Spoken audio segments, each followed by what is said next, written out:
A paz dos irmãos, que bom nós estarmos juntos mais uma vez. Eu sou o pastor Emerson e é sempre bom ter você conosco aqui no nosso canal. E nós continuamos na nossa escola bíblica dominical e nós estamos no nosso segundo trimestre, aonde o tema geral da nossa lição é os dons espirituais e ministeriais, servindo a Deus e aos homens com poder extraordinário. Este é o tema da nossa revista, da nossa lição, é o tema que norteia toda a nossa lição. Nós vamos estudar hoje a lição de número 3, certo?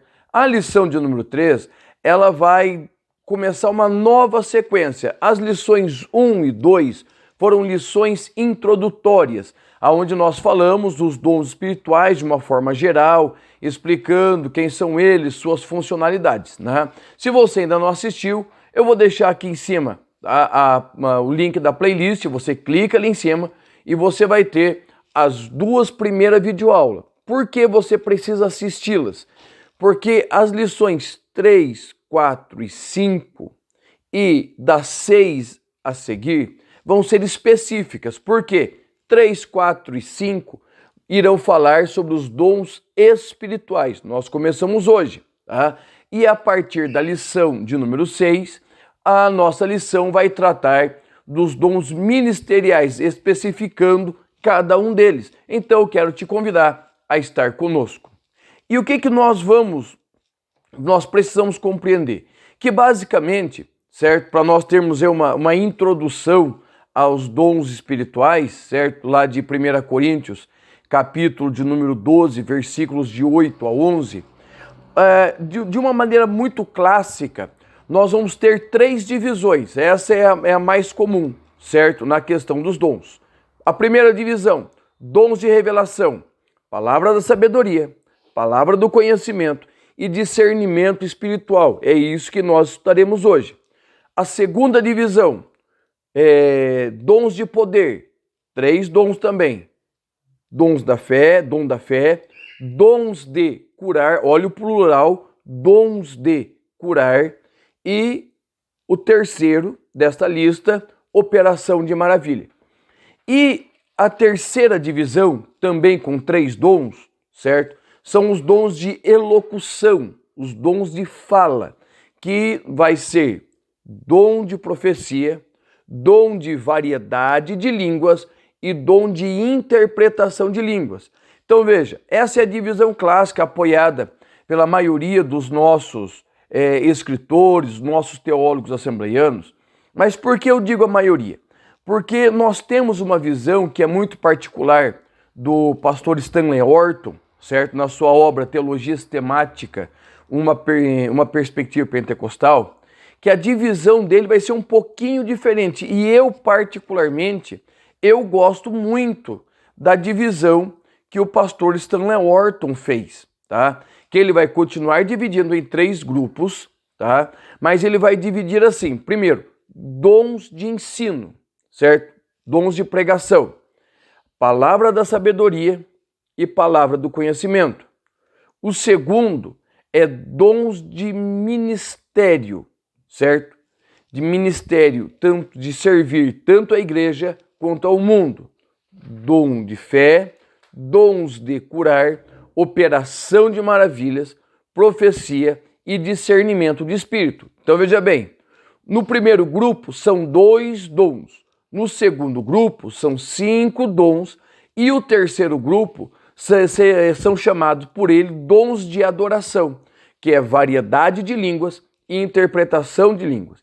Então é algo muito particular do pastor Stanley Orton e eu acho muito interessante, né? Eu particularmente eu gostaria de ensinar desta forma, mas nós vamos seguir aí a sequência que está proposta pelo pastor Linaldo Renovato, ok? Que também não está errado, é apenas formas de pensar diferente dos autores, né, ao estudar os dons espirituais, ok? Então, vamos lá para o nosso estudo. A lição de hoje, certo? A lição de número 3, ela vai ter por título os dons de revelação, tá? Só deixando muito claro que os dons de revelação não tem nada a ver com o que a gente escuta por aí no meio pentecostal hoje, né? Que o culto flui, né? De repente, vamos orar pelas divinas revelações, vamos orar por revelação. Não, certo? Isso daí não tem uma base bíblica para isso que é feito. Os dons de revelação, e vamos pegar essa palavra revelação, nós falamos muito ela, é normal nós usarmos ela na igreja, mas nós vamos usá-la no seu original grego, certo? Que é a palavra apocalipse, certo? Então, a palavra apocalipse, ela vai ter esse sentido de revelação, tá? Ali no nosso material em PDF, eu vou deixar aqui na descrição do nosso vídeo, certo? O link para você acessar e para você poder ter em mãos. Nós vamos deixar a palavra em grego bem certinho, né? Também as tabelas das divisões de dons estão tudo ali, ok? Então, a palavra Apocalipse, ela significa revelação, descortinar, certo? Trazer à tona um segredo. Então, isto é revelação. E isso é muito claro quando nós vamos ler Apocalipse 1, 1 e 2. Eu vou ler na tradução a mensagem, tá? Fica muito claro para você ler. Apocalipse 1, 1 e 2 vai dizer assim: revelação de Jesus, o Messias. Deus deixou claro aos seus servos o que está para acontecer. Ele a entregou por meio do anjo ao seu servo João. E João contou tudo o que viu, a palavra de Deus, o testemunho de Jesus Cristo. Livro de Apocalipse, capítulo 1, versículos 1 e 2, no texto, a mensagem. Então, a ideia de revelação é exatamente trazer às claras aquilo que estava oculto, né? Quem tem aí mais de 30, você com certeza chegou a usar uma câmera fotográfica com filme. Hoje já nem existe mais câmera fotográfica, só as profissionais, tá? Então você usava um filme e você levava para onde? Para uma loja para que fizesse a revelação. Aquele filme, ele era escuro. Quando passava pelo processo, as imagens vinham à clara. Então é essa a ideia de revelação, é trazer às claras aquilo que está oculto, ok?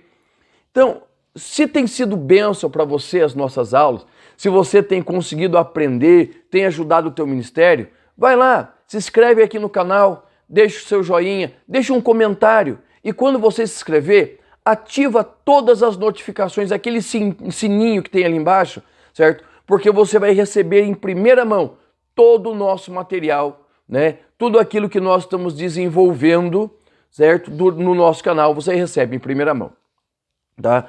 O nosso textuário, ele vai dizer assim: que fareis, pois, irmãos, quando vos ajuntais, cada um de vós tem salmo, tem doutrina, tem revelação, tem língua, tem interpretação.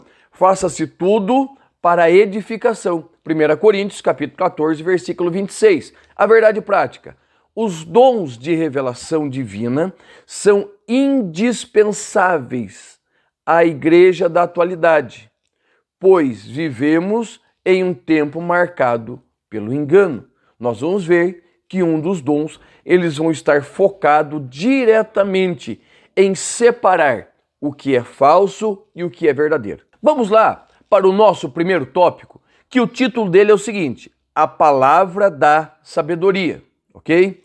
E nós vamos ter 3 subtópicos. Primeiro, conceito.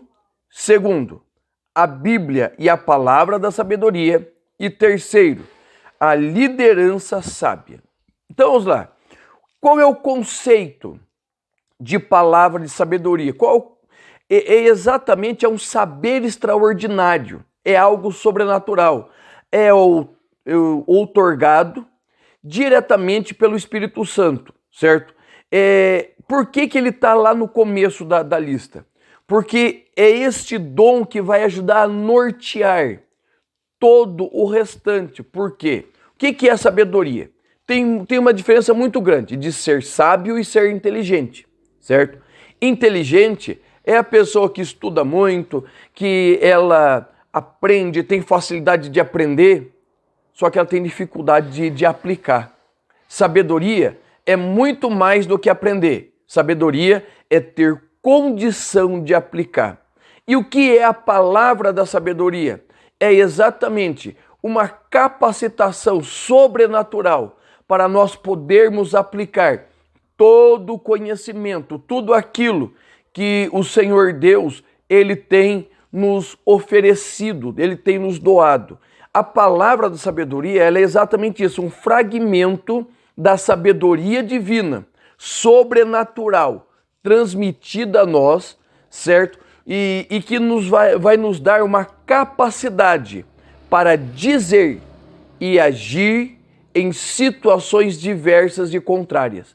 Então, é esta habilidade que nos faz compreender e transmitir as profundidades do Espírito, certo? Nos dando capacidade para aplicar tudo isso na igreja.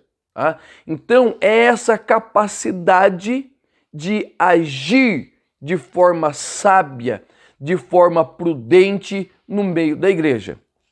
E nós precisamos separar o que é e o que não é esta palavra da sabedoria. Primeiro, o que ela não é?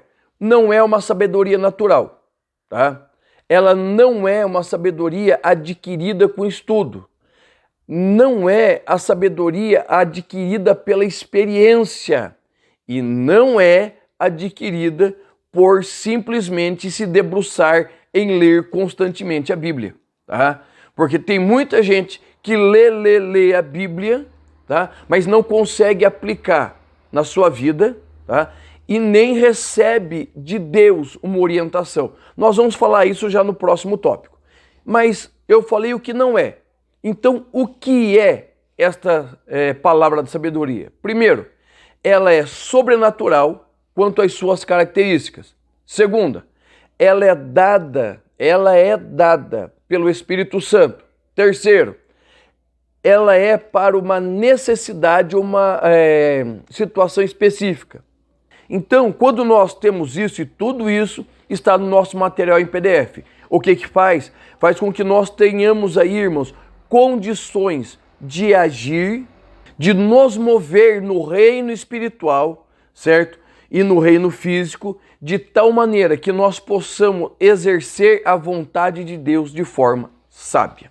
E o que a Bíblia vai falar a respeito da palavra de sabedoria? Primeiro, a palavra da sabedoria, ela não é algo vocal, tipo uma profecia. Ela é mais um dom que é revelado no silêncio de uma alma e de um espírito contrito e compromissado com o Senhor, tá? Então não é nada que seja evidente, é por isso que poucas pessoas vão buscar. Os dons de revelação, poucas pessoas buscam. Por quê? Porque normalmente não são exteriorizados. Eles é algo que acontece no interior da pessoa, tá? Se você for lá para a palavra de Deus, lá em Êxodo capítulo 31, versículos de 1 a 6, o que você vai encontrar? O Senhor chamando Bezalel e Oholiabe para a construção do tabernáculo segundo a vontade de Deus. O que o Senhor fez? O Senhor deu a Bezaleel, certo? E também a Oholiabe a capacidade, veja bem, a capacidade, a sabedoria para trabalhar em toda a arte, certo? Em toda a edificação do tabernáculo. Então é um dom que vai fazer o quê? Vai nos fazer conhecer a vontade de Deus e muito mais do que isso, aplicá-la na vida da comunidade. Outro grande exemplo é a questão de Salomão. A Bíblia vai dizer que Salomão foi um homem de sabedoria ímpar, mas era dele? Não. O ato mais sábio de Salomão foi pedir que não recebesse nem riqueza, nem fortuna, nada, mas que recebesse sabedoria. Salomão, naturalmente, ele era sábio, certo? Ele tinha sabedoria natural. Mas quando ele pede ao Senhor a sabedoria de Deus, isso extravasa e vai além da capacidade normal. E nós vamos ver isso na vida de Daniel, na vida de Paulo, na vida de José, certo? Uma capacidade de liderança, discernimento, de poder agir no meio das situações. Isto vai criar o quê? O nosso terceiro subtópico, que vai falar de uma liderança sábia, certo? Uma liderança que tem condições de agir de uma forma que o povo de Deus vá crescendo e vá se desenvolvendo. E isso nós vamos ver no Antigo Testamento. José, Daniel, Salomão, Bezaleel, tá? No Novo Testamento, Pedro, Paulo, Tiago, nós vamos ver Judas, nós vamos ver uma série de homens e mulheres de Deus que usaram de sabedoria, tá? Para quê? Para que a obra de Deus fosse crescendo, diminuindo conflitos, agindo de tal maneira que o Senhor foi glorificado na vida dele. E qual é o desejo do Senhor? Que todos os crentes sejam cheios deste Espírito. Olha lá, Evangelho de Lucas, capítulo 21, versículos 14 e 15, que diz assim: Proponde, pois, em vosso coração não premeditar como haveis de responder, porque eu vos darei boca e sabedoria, a que não poderão resistir, nem contradizer todos quantos se vos opuserem. Lucas, capítulo 21, versículos 14 e 15, tá bom? E o nosso segundo tópico, ele vai falar sobre a palavra da ciência, palavra do conhecimento. E o que é isso? Tá? Ela é exatamente uma fração do conhecimento de Deus dado aos homens batizados com o Espírito Santo, ok? E desta forma, o que acontece? Eles vão receber o que? Uma revelação. Eles vão receber o que? Uma informação da parte do Senhor, algo especial, algo que seria impossível que o homem, por formas naturais, ele conseguisse receber. Então, quando nós falamos da palavra da ciência, a palavra do conhecimento, falamos de uma revelação especial, certo? Que de forma natural não seria possível alcançar, não seria possível. É algo transmitido de forma sobrenatural ao coração e à mente do homem e da mulher de Deus cheio do Espírito Santo. E para que este dom? Qual a função? Nós podemos elencar ali entre muitos 6. Primeiro, revelar o pecado. 2 Samuel, capítulo 12, de 1 a 10, Atos, capítulo 5, versículos de 1 a 11. Trazer pessoas à salvação. Evangelho de João, capítulo 1, versículos 47 a 50, João capítulo 4, versículos 18 a 20, para guiar e dirigir, Atos 9 e 11, para ministrar um encorajamento em tempo de desânimo, 1 Reis 19, 9, para transmitir um conhecimento sobre eventos futuros, João 11, de 11 a 14, para revelar as coisas escondidas, 1 Samuel capítulo 10, versículo 22. E nós poderíamos trazer muito mais, mas esta lista, ela vai trazer para nós o quê? Uma ideia deste dom, a sua função, certo? Para que ele serve? Não é para revelar, estou revelando aqui que tem 50 irmãos com dor de cabeça. Não só isso, pode acontecer, mas ela vai trazer o que para mim e para você? Aquilo que está escondido, certo? Aquilo que está no coração da pessoa, na necessidade dela, e às vezes nós não sabemos. Quantas vezes de nós estarmos pregando e o Senhor, ele colocar em nós um desejo, um sentimento, um pensamento, uma palavra, que você no meio da pregação você fala em um determinado ponto e ele vai diretamente de encontro ao coração de uma pessoa e dela vai depois comenta com o marido, a esposa, com a família, e vai dizer assim, nossa, parecia até que o pastor, que o pregador, que a irmã estava lá em casa enquanto nós conversávamos. O que é isso? É o Senhor trazendo revelações, né? Trazendo um conhecimento que de uma forma natural não seria possível. E que exemplos bíblicos nós podemos usar?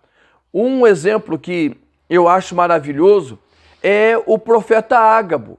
Ele vai aparecer apenas 2 vezes aí em toda a Bíblia, no Novo Testamento, certo? Uma em Atos 11, 28, outra Atos 21, 10. Na primeira aparição, ele vai fazer saber que haverá uma grande fome no período do Império, né? Quando Cláudio César vai estar reinando, certo? No Império de Cláudio César vai haver uma grande fome, tá? E a segunda é a respeito das aflições de Paulo, né? Lá em Atos 21, 10.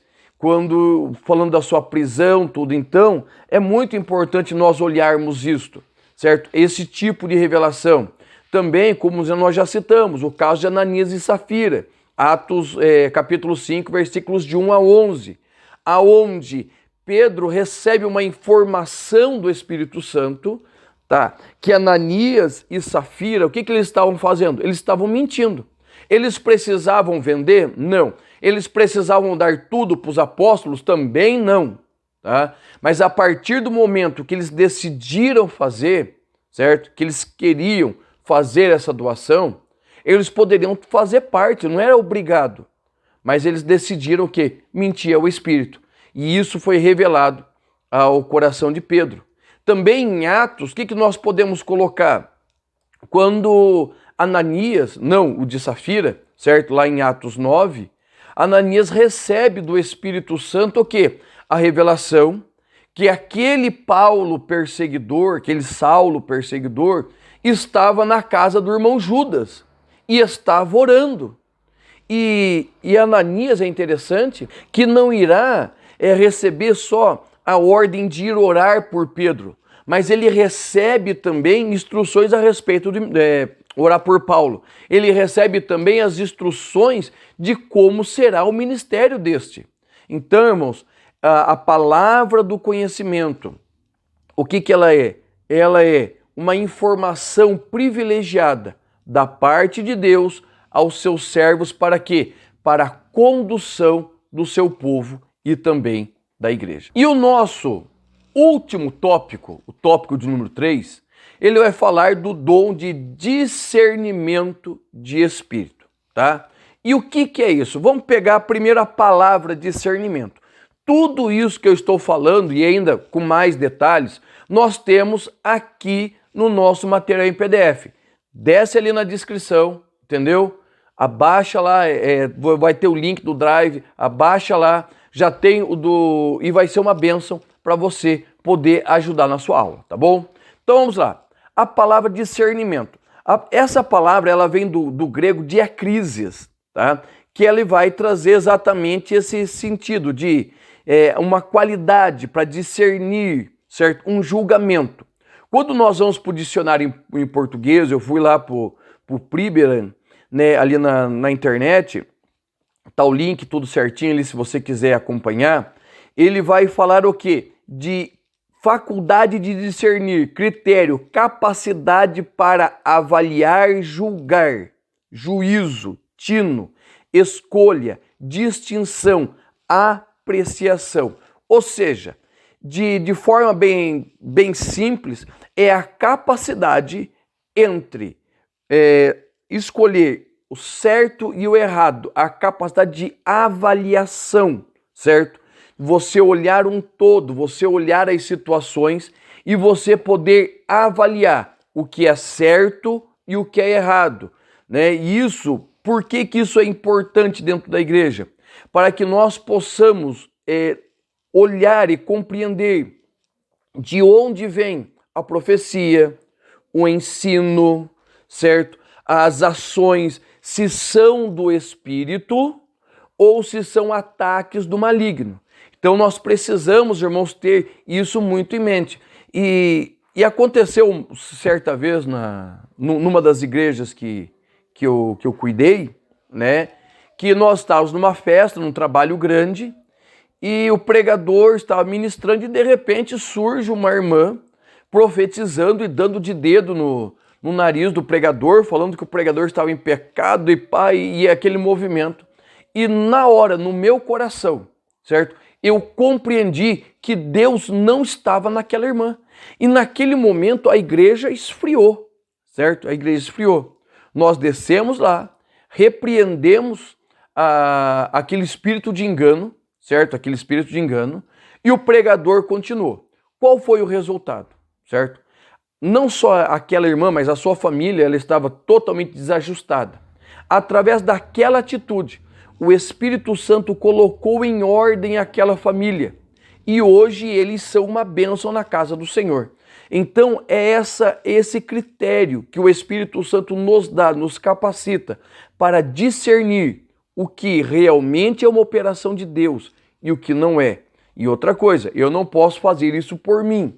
É algo que o Espírito Santo vai falar aos nossos corações, tá? E quais são as fontes? A coisa mais óbvia que nós precisamos compreender, que é exatamente para separar o que é de Deus e o que não é de Deus, certo? Eu, Emerson, não tenho autoridade para julgar, certo? Certa vez tinha um desses conferencistas, né, telepregadores, e fazendo muito barulho, e falando e tá aí.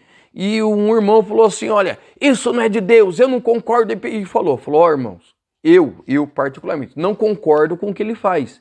Mas eu nunca vou falar se é de Deus ou não é, porque eu não tive nenhuma revelação a respeito disso. O Espírito não discerniu isso ao meu coração. E é onde o Espírito não fala, o homem se cala. Tá? Então nós precisamos entender isso. Então, esse Espírito, a fonte, a ideia principal do discernimento de Espírito é, através de uma dotação de Deus, nós sabermos o que é certo e o que é errado, certo? O que é um ensino verdadeiro e o ensino que não procede de Deus. Porque o ensino, né, toda manifestação, ele tem três vertentes: divina, humana e demoníaca. Eu sempre falo para a igreja, certo? Muitas vezes as pessoas vêm trazer palavras de Deus para aquele que está sofrendo e não é por maldade, não é nada demoníaco, mas ele se compadece da situação da pessoa, ele fica com muita dó e ele quer levar um alento para aquela pessoa. E o que ele vai fazer? Ele vai, né, na sua emoção, ele vai entregar uma palavra. Não é uma palavra demoníaca, não é uma palavra de Deus, mas é uma palavra dele, uma palavra de emoção que ele está passando. É por isso que é tão importante a questão do discernimento espiritual. E esse discernimento, irmãos, vai fazer exatamente nós compreendermos quando é Deus que está agindo na igreja e quando é o homem que está agindo na igreja, ou quando é demônio que está agindo. E isso é muito claro lá em Atos 16. Atos 16, Paulo e Silas estão pregando, fazendo uma grande obra em Filipe. E o que acontece? Alguns dias, uma moça andando e apregoando: estes homens que estão aqui são servos do Deus Altíssimo. Aonde está a mentira? Não tem mentira. Eram servos do Deus Altíssimo. Estavam pregando a palavra do Deus Altíssimo. Mas o que tinha ali? Um espírito de confusão.